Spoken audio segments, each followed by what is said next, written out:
Behold, your expectation is false.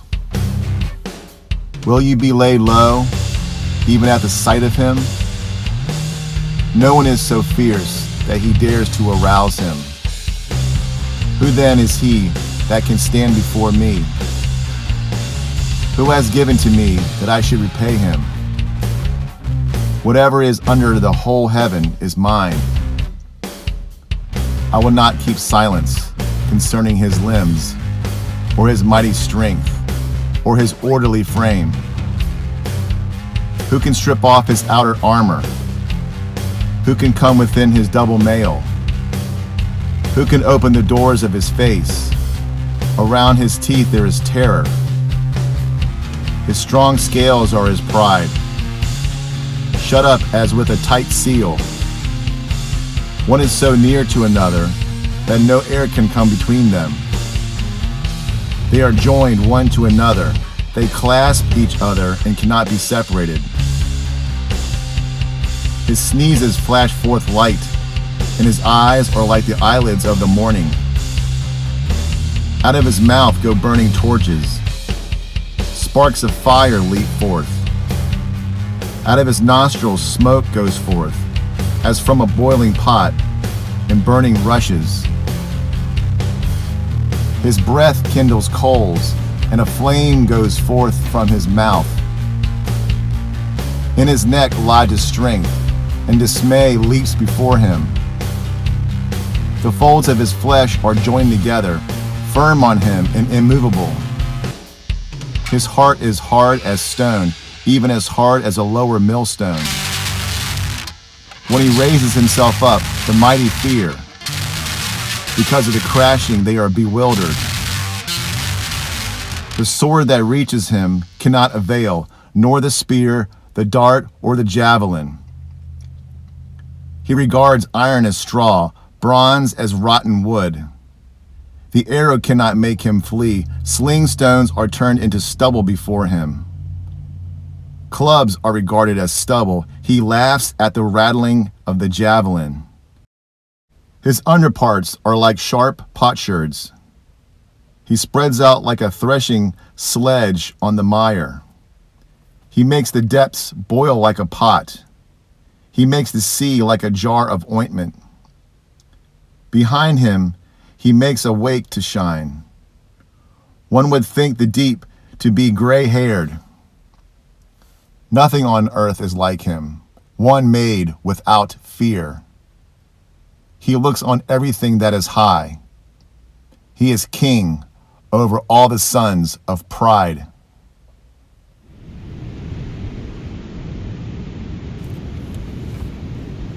He would have notes all over the place, notes to self, notes to those who would one day stumble upon his work when he was gone. Quote, as a matter of fact, the old King James read this sometime in 1611. What time is it now? No, go check. Now do the math from then till now. By 1611, this was an ancient story. Job is the oldest book of the ancient alive scripture. What we have here is an old problem. This is why the old salt is on the island of the lighthouse.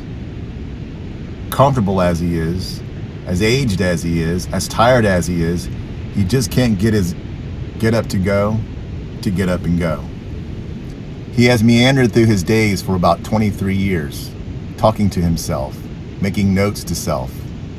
Actually, he would run some numbers. Result, 8,559 days. It is 8,559 days from the start date to the end date, but not including the end date. Or 23 years, 5 months, 5 days, excluding the end date. Or 281 months, 5 days, excluding the end date. That's how long it's been. And don't worry, there's been visitors. He's helped them along their way.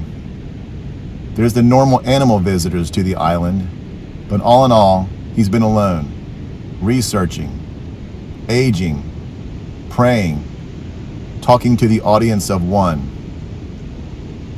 His hope is the harpazo and/or research of the marriage mystery. He most certainly did not understand it growing up in a divorce. He most certainly didn't understand it in his own marriage. And yet it's one of the most dominant themes trying to understand the return of salvation. His daily routine was to recite portions of this chapter and write music trying to discover the Song of Songs. Written by one of the most wise men to walk the face of the earth. Face, not planet. Planet is a lie.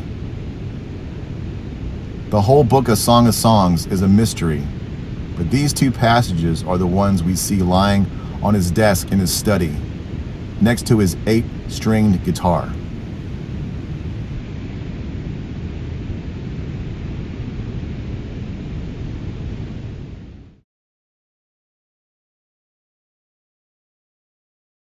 Song of Solomon 2. I am the rose of Sharon, the lily of the valleys. Like a lily among the thorns, so is my darling among the maidens. Like an apple tree among the trees of the forest, so is my beloved among the young men. In his shade I took great delight and sat down, and his fruit was sweet to my taste. He has brought me to his banquet hall, and his banner over me is love. Sustain me with raisin cakes, refresh me with apples, because I am lovesick. His left hand is under my head, and his right hand embraces me. I adjure you, O daughters of Jerusalem, by the gazelles or by the hinds of the field, that you do not arouse or awaken my love until she pleases. Listen, my beloved, behold, he is coming. Climbing on the mountains, leaping on the hills, my beloved is like a gazelle or a young stag. Behold, he is standing behind our wall. He is looking through the windows. He is peering through the lattice. My beloved responded and said to me, Arise, my darling, my beautiful one, and come along. For behold, the winter is past, the rain is over and gone. The flowers have already appeared in the land. The time has arrived for the pruning of the vines, and the voice of the turtle dove has been heard in our land. The fig tree has ripened its figs. The vines in blossom have given forth their fragrance. Arise, my darling, my beautiful one, and come along. O my dove, in the cliffs of the rock, in the secret place of the steep pathway, let me see your form. Let me hear your voice, for your voice is sweet, and your form is lovely. Catch the foxes for us, the little foxes that are ruining the vineyards, while our vineyards are in blossom. My beloved is mine, and I am his. He pastures his flock among the lilies, until the cool of the day, when the shadows flee away. Turn, my beloved, and be like a gazelle or a young stag on the mountains of Bether.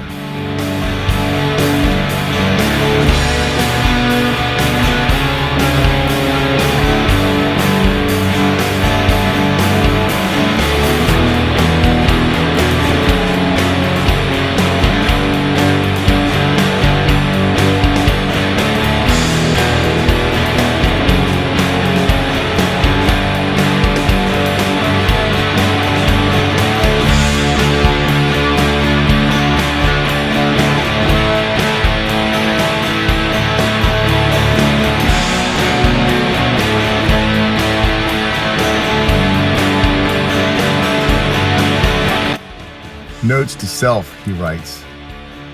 Salvation speaks of the parable of the 10 virgins waiting for the bridegroom. No mention of the bride in that story. The first miracle salvation performs is that at a wedding. And that, my dear wine drinkers, is true water into wine for the express purpose of making merry at a wedding. Notes to self, notes to self, notes to self. Papers litter his desk, next to solar-powered lamps and candles and empty bottles of wine, old empty bottles of wine that have now collected dust. The wedding feast is discussed. Search results: primary, secondary, dictionaries, lexiconic, facts. Wedding and feast occurs 14 times in 7 verses in the New American Standard Bible, including 7 exact phrases shown first. Word search: wedding feast, NASB. Matthew 22:2. The kingdom of heaven may be compared to a king who gave a wedding feast for his son. Matthew 22:3. And he sent out his slaves to call those who had been invited to the wedding feast, and they were unwilling to come. And again he sent out other slaves, saying, Tell those who have been invited, Behold, I have prepared my dinner. My oxen and my fatted livestock are all butchered, and everything is ready. Come to the wedding feast. Wedding feast? When I think feast, I'm talking Texas super barbecue, he notes. So much for soy boys. In these passages, they are getting down on vitamin beef. Cue crazy laugh. Tools. Matthew 22:9. Go therefore into the main highways, and as many as you find there, invite to the wedding feast. Main highways, the crossroads, the poor, the blues.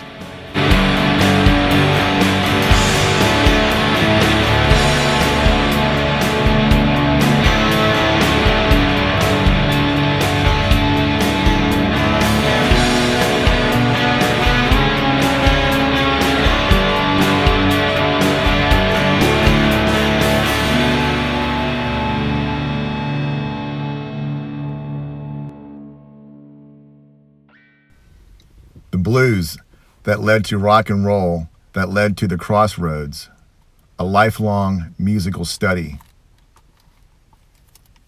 Tools. Matthew 25:10. And while they were going away to make the purchase, the bridegroom came, and those who were ready went in with him to the wedding feast, and the door was shut. Luke 12:36. Be like men who are waiting for their master when he returns from the wedding feast, so that they may immediately open the door to him when he comes and knocks. Luke 14:8. When you are invited by someone to a wedding feast, do not take the place of honor, for someone more distinguished than you may have been invited by him. Numbers. Not so much numerology, but yes, there is supernatural coded messages in the numbers. His favorite personal number, 14, is found here, but also, excitedly, 22 and 14 and 7. Chrysalis, I just wasn't ready. These things take time. Then I saw an angel coming down from heaven, holding the key of the abyss, and a great chain was in his hand. Tools. And he laid hold of the dragon, the serpent of old, who is the devil and Satan, and bound him for 1,000 years. And he threw him into the abyss, and shut it, and sealed it over him, so that he would not deceive the nations any longer, until the 1,000 years were completed. After these things he must be released for a short time.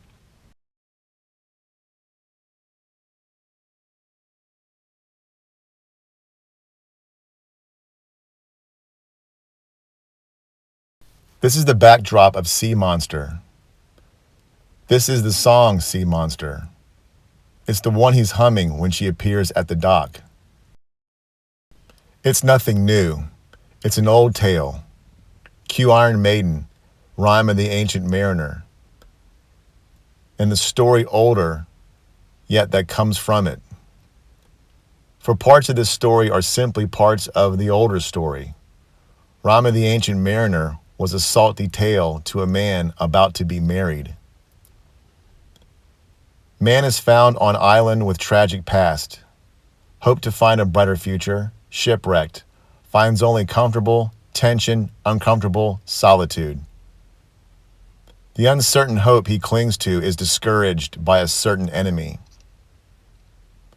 Something happens when he goes to the ocean. He goes down to the Bill Gates of hell. See Jonah and the whale. See Pinocchio. Notes to self. Somehow the sea monster is defeated, though at this point of the story, only chained for 1,000 years. The uncertain horror lingers in the background. How she was waiting there, waiting for him, on a white horse, is just one of those things we can't explain. They call them long stories. Final shot. Off the boat, she is waiting for him amazingly at the dock. He sent her a letter with no idea of the response. A kiss. They disappear into a room by the ocean vineyard. Cue sting. Fields of gold. Barley harvest. End times. 7 mushroom clouds go off in the distance. A trumpet is sounded. A lightning flash. He was left down below, but didn't recognize it due to the shipwreck. The shipwreck was no accident. Wonderful mysteries abound that encourages hope.